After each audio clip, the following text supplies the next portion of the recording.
आई, आज तू पुन्हा गेलीस तिकडे? तुला कितीदा सांगितलं, ह्या श्रीमंत बायकांना फार माज असतो. तू जरा त्यांच्यापासून 2 हात लांबच राहत जा. पुन्हा जर तू त्या चंद्रकला बाईंकडे गेलीस तर खबरदार. अनिलचं हे रोजचंच होतं म्हणा, पण आज त्यांच्या सुनेनेही त्यामध्ये तोंड घातलं होतं. घरात इतकी श्रीमंती असताना ह्या रोज जाऊन कामवाल्या बाईसारखं त्या बाईची सेवा करतात. मला तर बाई, सोसायटीत किती लाज वाटते काय सांगू. काही बायका तर मुद्दामच विचारतात, तुझी सासू त्या गुलमोहरमध्ये मोलकरीण आहे का? हे बोलणं ऐकून अलका आतल्या आत तुटत होती. तेवढ्यात त्यांचा मुलगा अनिल म्हणाला, आज सोक्षमोक्ष लागू दे आई. तू त्या माजुरड्या श्रीमंत लोकांच्या सोसायटीमध्ये तुझं जाणं बंद करणार आहेस की नाही? अनिलने जरा रागीट स्वरात निर्वाणीचं विचारलं. अलकाला माहीत होतं, तिचा मुलगा अनिल ह्या गुलमोहर सोसायटीतल्या जुन्या घरमालकिनीचा तिरस्कार करतो आणि त्याला कारणही तसंच होतं. गरिबीपोटी आईचा अपमान, हिडीसपिडीस करणाऱ्या ह्या सोसायटीने त्याचं संपूर्ण बालपण करपून टाकलं होतं. पण ह्याच गुलमोहर सोसायटीतल्या एका गुलमोहराच्या घराने त्याच्या आईला गुलमोहर बनवलं होतं. हे त्याला माहीत नव्हतं आणि ते कळायचं त्याचं वयही नव्हतं. श्रीमंतांवरच्या ह्या रागापोटीच त्याने पोटतिडकीनं शिक्षण घेऊन आज तो एका मोठ्या कंपनीत जनरल मॅनेजरच्या पोस्टवर कामाला होता. त्याची बायकोही त्याच्यासारखीच उच्च पोस्टवर कामाला होती. त्यांच्या घरात महिन्याला लाखानं पैसा येत होता. त्या पैशातूनच त्याने ह्याच सोसायटीसमोर हा 6 खोल्यांचा प्रशस्त बंगला बांधला होता.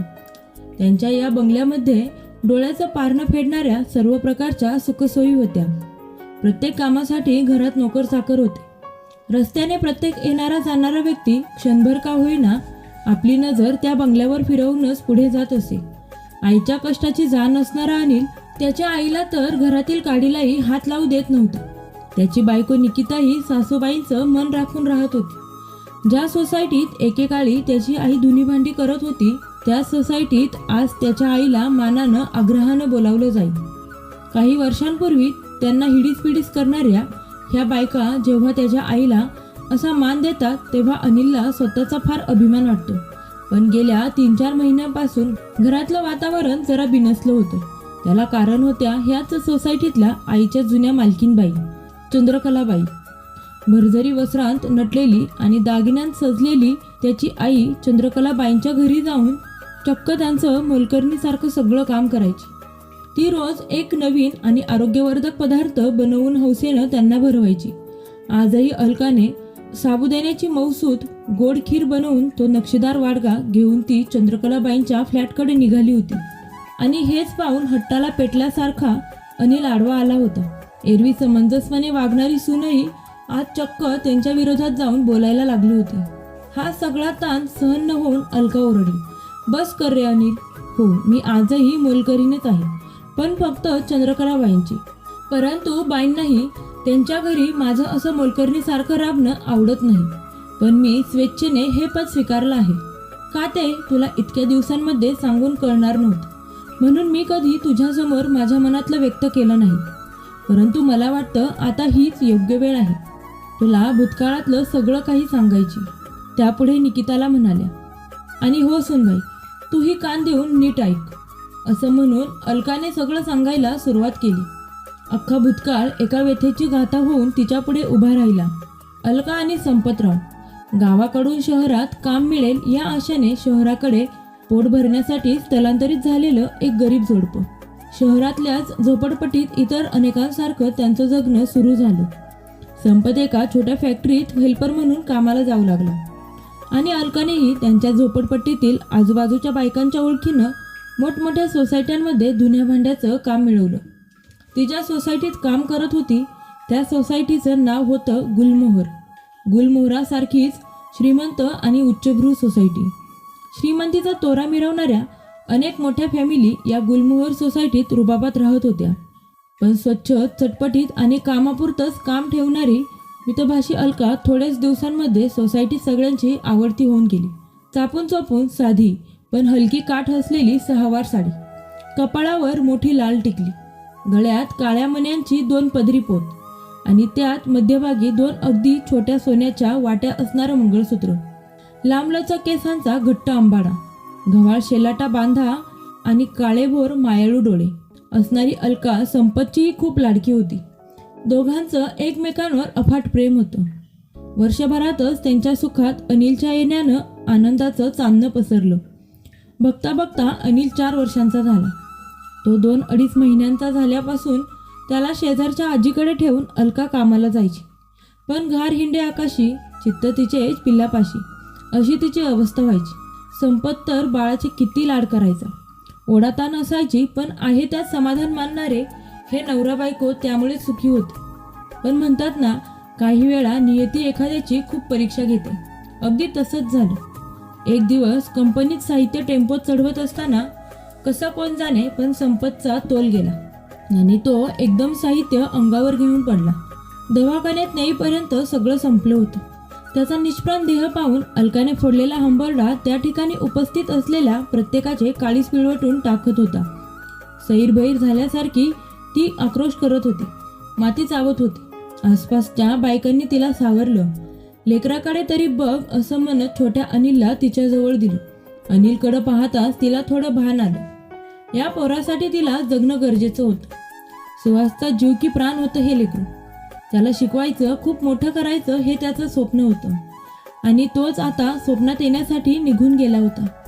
दुःखाचे कड जगण्याला कठोर बनवत होते. नियतीनं केलेल्या विचित्र खेळाने एक हस्त खेळतं घर उजाड झालं होतं. मनावर दगड ठेवत अलका काही दिवसांमध्ये सावरली. पोटात काहीतरी धारदार सामान शिरून अति रक्तस्राव झाल्यामुळे संपत गेला असं हॉस्पिटलमधून पोस्टमार्टमच्या रिपोर्टमध्ये निदान करण्यात आलं. त्याची कंपनी लहान आणि खाजगी असल्यामुळे त्याला कंपनीकडून काहीच अनुदान मिळणार नव्हतंच. गरीबाला विम्याचे लाड कुठले करता येणार, त्यात ही टेम्पररी नोकरी आणि कंपनीही खाजगी असल्यानं हातात रुपयाही आला नव्हता. संपत जाऊन 12 दिवस झाले आणि दुःखाचे कड पोटात घेऊन पोटासाठी अलका पुन्हा एकदा गुलमोहर सोसायटीमध्ये कामावर रुजू झाली. पैशाने श्रीमंत असलेल्या या सोसायटीमध्ये प्रत्येकाकडून तिला कोरडी सहानुभूती दाखवण्यापलीकडे काहीच मिळालं नाही. काम आटपत शेवटचं काम करण्यासाठी अलका चंद्रकलाबाईंच्या घरी गेली. ह्या बाई म्हणजे एक भारदस्त व्यक्तिमत्व, अगदी शिस्तप्रिय आणि कडक. अलकाही त्यांना टरकून राहत असे, पण बाई विनाकारण कुणाला त्रास देत नसत. त्यांचे मिस्टर सरकारी खात्यात उच्च पदावर कामाला होते.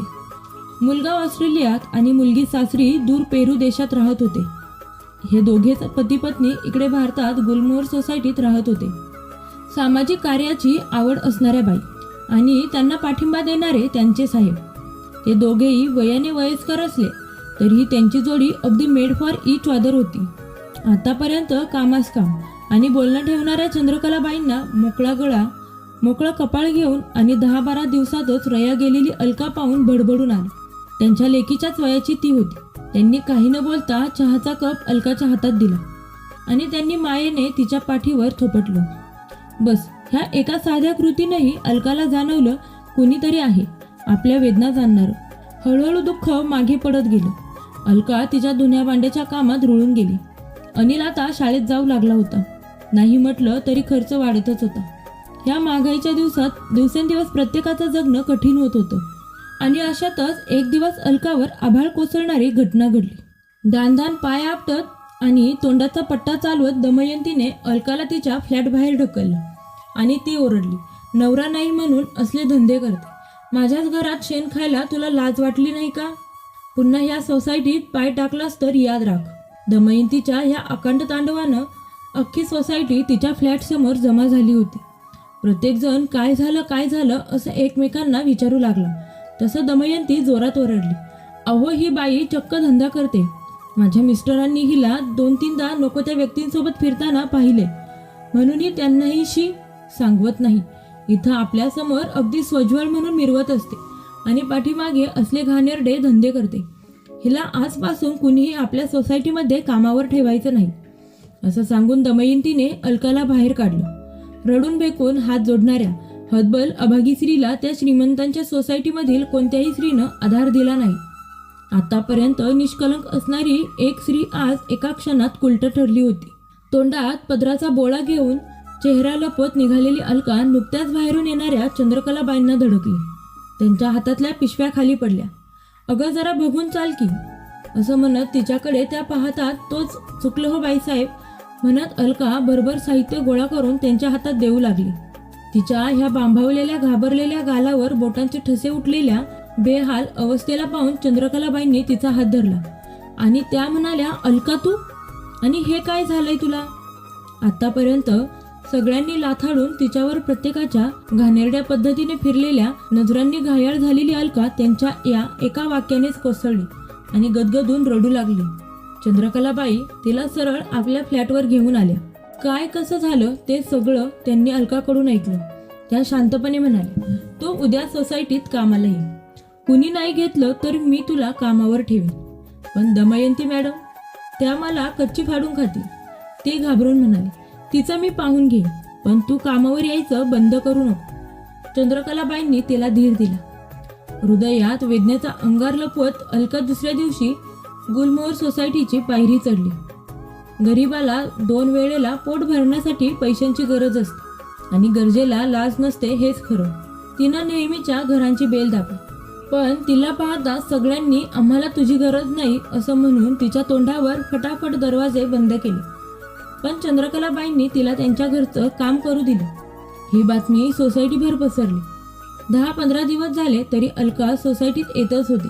चंद्रकलाबाईंबरोबरच आणखी 2-3 तिला पुन्हा घरकामावर घेतले होते. हे पाहून मात्र दमयंतीचा आता थैथयाटच झाला. तिने सोसायटीच्या सेक्रेटरीकडे तक्रार केली. सोसायटीची मीटिंग बोलावली गेली. या मीटिंगमध्ये चंद्रकलाबाई आरोपीच्या पिंजऱ्यात उभ्या होत्या, कारण त्यांनी एका चारित्र्यहीन स्त्रीला आपल्या घरी कामावर ठेवलं होतं. झाडून सगळे सोसायटी मेंबर आपल्या बायकांना घेऊन मीटिंगला हजर झाले. अलका खाली मान घालून अंग चोरून एका कोपऱ्यात अपराध्यासारखी उभी होती. मीटिंग सुरू झाली. सोसायटीच्या सेक्रेटरीने सरळ मूळ मुद्द्यालाच हात घातला आणि डायरेक्ट चंद्रकलाबाईंना प्रश्न केला, मॅडम, आपल्या सोसायटीतल्या मोलकरणीबाबत सगळं ठाऊक असतानाही तुम्ही तिला कामावर ठेवलं. इतकंच नाही तर सोसायटीतल्या इतर फॅमिलींनाही तिला कामावर ठेवण्यास तुम्ही सांगत आहात. या असल्या बाईमुळे आमच्या मुलांवर चांगले संस्कार होतील का? हो ना, आमच्या घरी तर वयात आलेली मुलं आहेत. शिवाय आमच्या सगळ्यांचे पतीही कधी कधी घरी एकटेच असतात. कसा विश्वास ठेवायचा ह्या असल्या चारित्र्यहीन बाईवर? देशपांडेबाई मध्येच बोलल्या आणि त्यांच्या मिस्टरांसह इतर बऱ्याच जणांनी त्यांची री ओढली. हिला कामावरून बंद करा चंद्रकलाबाई.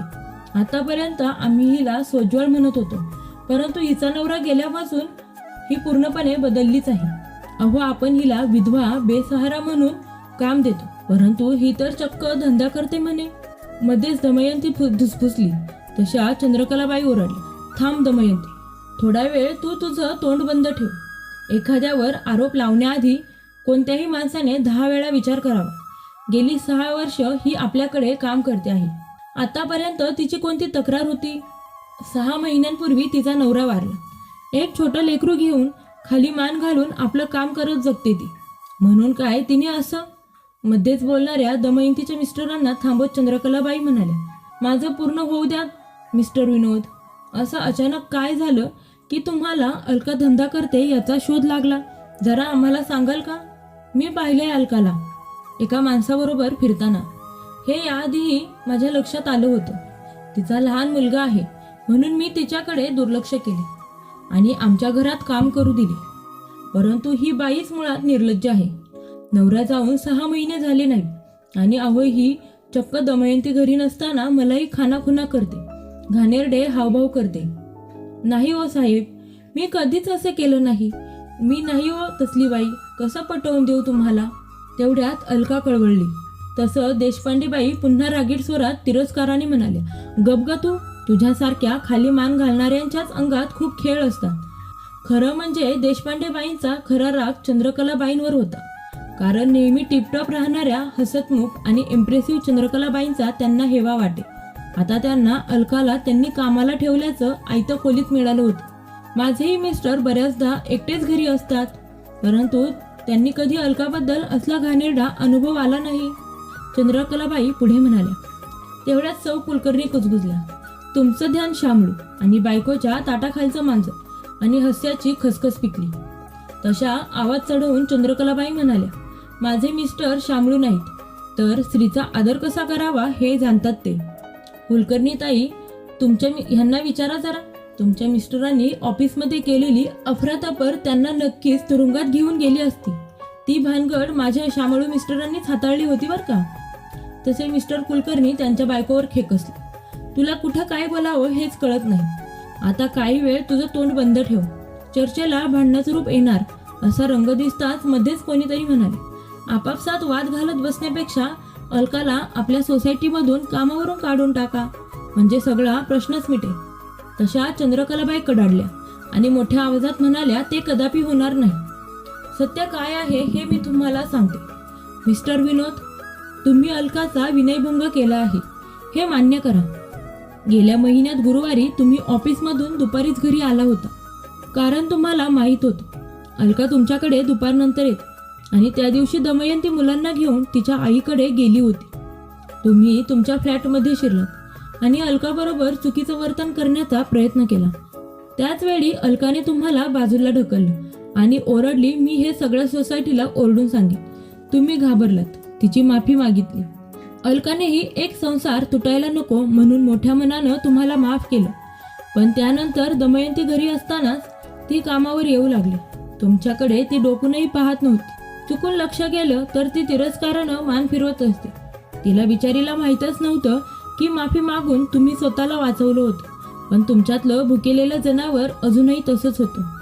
आणि त्या मंगळवारी पुन्हा तुम्ही तोच प्रकार केला, तेही दमयंती घरी असताना. अलका स्वतःला सोडवून घ्यायचा प्रयत्न करत होती. तुम्ही मात्र तिनेच आपल्याला खानाखुना करून कामनेच्या मोहात पाडलंय याचा ओरडून कांगावा केलात. आणि दमयंतीनेही कोणताही विचार न करता अलकावरच सगळं खापर फोडलं. त्यापुढे काही बोलणार तेवढ्यात दमयंती त्यांच्यावर मोठ्या आवाजात रागाने खेकसली. काहीही बोलू नका. यांच्यावर असे खोटे आरोप करताना तुम्हाला थोडी तरी लाज वाटायला हवी. तशा चंद्रकलाबाई दमयंतीला म्हणाल्या, लाज तुला आणि तुझ्या नवऱ्याला वाटायला हवी दमयंती. विसरलीस? 2 महिन्यांच्या बाळाला घेऊन तू इथं आलीस आणि त्याच वेळी तुझ्या सासूबाई पाय घसरून पडल्या होत्या. तेव्हा ह्याच अलकाने एखाद्या पोक्त बाईसारखं आई होऊन तुझं सगळं काम केलं होतं. स्वतःच्या 6 महिन्याच्या लेकराला घरी सोडून ती तुला जपत होती. तेव्हा हा तुझा नवरा कंपनीच्या कामाच्या नावाखाली तुला घरात काडीची मदत करत नव्हता. कसं ग जमतं तुला इतक्या चटकन पलटायला? खरी कृतज्ञ तर तू आहेस. कसलाच विचार न करता तू अलकाला दोषी ठरवलंस. तिने माझे काम फुकट केले नव्हते. मी तिला त्या कामासाठी जादाचे पैसे मोजले. ह्याच जादा पैशाची तिला चटक लागली आहे, दुसरं काही नाही. आणि तुम्ही माझ्या पतीवर बिनबुडाचे आरोप करता आहात. काय पुरावा आहे तुमच्याकडे? हसत चंद्रकलाबाई म्हणाल्या, पुरावा? हा पुरावा हवा. मिस्टर विनोद, तुमच्या ऑफिसमध्ये तुम्ही त्या दिवशी पत्नीबरोबर माहेरी जायचं असं सांगून अर्धी सुट्टी घेतली आणि आपल्या सोसायटीतल्या प्रवेशद्वारावरचा CCTV चुकवत तुम्ही घरी आला. पण दमयंतीच्या माहेरी नाही गेलात. खरं आहे ना हे? आपल्या गेटवरचा वॉचमॅनही हेच सांगेल. हो ना मिस्टर विनोद? बऱ्याच वेळा अशी बरीच कारणे देऊन तुम्ही कंपनीतून नेहमी सुट्ट्याच घेत असता. कशासाठी ते सांगू का? आता आपलं भिंग फुटणार आहे हे लक्षात येताच आणखी तमाशा नको म्हणून दमयंतीच्या नवऱ्याने सर्वांसमोर सरळ माझी माफी मागितली. पण चंद्रकलाबाई एवढ्यावरच थांबल्या नाहीत. त्यांनी सरळ पोलीस केसची धमकी दिली. तेव्हा दमयंतीने पुढे येऊन अलकाची माफी मागितली आणि ह्यातून वाचव अशी विनवणी करू लागली. अलका हात जोडून म्हणाली, बाईसाहेब, तुम्ही होतात म्हणून मी वाचले. यांना माफ करा. नवरा नसलेल्या बाईची काय हालत होते हे मी भोगते. दमयंती मॅडमला माझ्यामुळे कसलाच त्रास नको. अलकाच्या मोठ्या मनाचं सगळ्यांनाच कौतुक वाटलं. चंद्रकलाबाई म्हणाल्या, अलका तिचा मुलगा शिकून मोठा होईपर्यंत माझ्याकडेच कामाला राहील. आणि हो, आपल्या सोसायटीच्या आउट हाऊसमध्ये तिची राहण्याची सोय करू. त्याचं भाडं मी स्वतः भरेन. चंद्रकलाबाईंच्या आभाळा एवढ्या मोठ्या आधारानं अलका भारावून गेली. अनिल 10वीला गेला आणि चंद्रकलाबाई ऑस्ट्रेलियाला त्यांच्या मुलाकडे राहायला गेल्या. जवळजवळ 12 वर्ष त्या तिथेच राहिल्या. पण अलकाची चौकशी, तिच्या मुलाच्या शिक्षणाला मदत करणं त्यांनी सोडलं नाही. म्हणून तर अनिलच्या इतक्या मोठ्या शिक्षणाचा खर्च अलका पेलू शकली होती. पण 1.5 वर्षांपूर्वी मिस्टर गेले आणि चंद्रकलाबाईंना भारताची खूप आठवण येऊ लागली. म्हणून त्या परत ह्याच गुलमोहर सोसायटीतल्या आपल्या फ्लॅटमध्ये राहायला आल्या. रोज योगा, मैत्रीण कट्टा, भजन, सत्संग ह्यात त्यांचा वेळ आनंदात जाऊ लागला. पण 4 महिन्यांपूर्वी त्यांना चक्कर येऊन पडल्याचं निमित्त झालं आणि त्या अंथरुणाला खिळल्या. मग मात्र अलकाचा जीव खालीवर होऊ लागला. सुरुवातीला काहीतरी निमित्त काढून आता मात्र राजरोसपणे ती चंद्रकलाबाईंकडे जायची. त्यांच्या मुलाने त्याला कंपनीतून सुट्टी मिळत नसल्याने 24 तास एक नर्स त्यांच्या सेवेसाठी ठेवली होती. पण अलका मात्र दररोज त्यांना अगदी हलक्या हाताने आंघोळ घालत असे. त्यांना छान साडी नेसून वेणीफणी करत असे. स्वतःच्या हाताने त्यांना भरवत असे. त्यांच्याशी गप्पा मारत असे. तशी नर्सही चांगलीच होती. पण अलकाच्या मायाळू स्पर्शात ती जादू होती, त्याचा असर दिसू लागला. चंद्रकलाबाई प्रसन्न राहू लागल्या. परवा तर डॉक्टर म्हणाले, अशीच प्रगती राहिली तर थोड्याच दिवसात तुम्ही स्वतःहून चालू लागाल. तेव्हा चंद्रकलाबाई म्हणाल्या, नक्कीच होईन डॉक्टर, कारण ही माझी लेक आहे ना अलका, तिच्यामुळेच तर ही जादू झाली आहे. हे सगळं सांगून झाल्यावर अलका म्हणाली, आता तूच सांग अनिल, एका बेसहारा विधवा स्त्रीला तिचं लेकरू अनाथ होऊ नये म्हणून लेक मानणाऱ्या, तिच्या पाठीशी खंबीरपणे उभ्या राहणाऱ्या त्या महान आईला मी कशी विसरू? मला आता जायलाच हवं. माझ्या मालकीनबाई माझी वाट पाहत असतील. इतकं बोलून अलका घराबाहेर पडली. काय व्हायचं ते होऊ दे. पण सगळं बोलल्यावर तिला आता हलकं झाल्यासारखं वाटत होतं. सायंकाळ झाली. चंद्रकलाबाईंना चहा बिस्किटे भरवून घरी जायच्या तयारीत असलेल्या अलकाला फ्लॅटची बेल ऐकू आली. तिसरं कुणीही घरी न येणाऱ्या घराची बेल अशी कुणी वाजविली हे पाहायला तिनं दार उघडलं आणि ती पाहतच राहिली. दारात अनिल आणि निकिता दोघे उभे होते. दोघेही आत आले. बेडवर उठून बसलेल्या चंद्रकलाबाईंकडे पाहत अनिल म्हणाला, अगं आई, आटप लवकर, तुझ्या आईलाही तयार कर. अगं आजीची सेवा फक्त तिच्या लेकीनेच केलेली तुझ्या लेकाला आणि सुनेलाही आवडणार नाही. आपण माझ्या आजीला आपल्या घरी घेऊन जात आहोत, तिच्या लेकीकडे. चल आटप लवकर. आपल्या मुलाच्या तोंडून हे ऐकताच अलकाचे डोळे भरून आले. तिला वाटलं, बघता बघता आपला लेक किती मोठा झाला, वयानं आणि मनानंही. तिने लेकाला आणि सुनेला घट्ट छातीशी धरलं. चंद्रकलाबाई मात्र ह्या आनंदी आणि सुखद धक्क्यानं खूप प्रसन्न होत्या. त्या आनंदाने नेहमीसारख्या हसल्या. मित्रांनो, तुम्हाला आमची आजची ही कथा कशी वाटली हे कमेंट बॉक्समध्ये नक्की सांगा. तुम्हाला व्हिडिओ आवडला असेल तर व्हिडिओला लाईक करा, शेअर करा आणि अजून अशाच नवनवीन कथांसाठी जीवनयात्रा या यूट्यूब चॅनलला सबस्क्राईब करायला विसरू नका. तुम्ही सर्वांनी वेळात वेळ काढून आमची ही संपूर्ण कथा ऐकली त्याबद्दल तुम्हा सर्वांचे मनापासून आभार. धन्यवाद.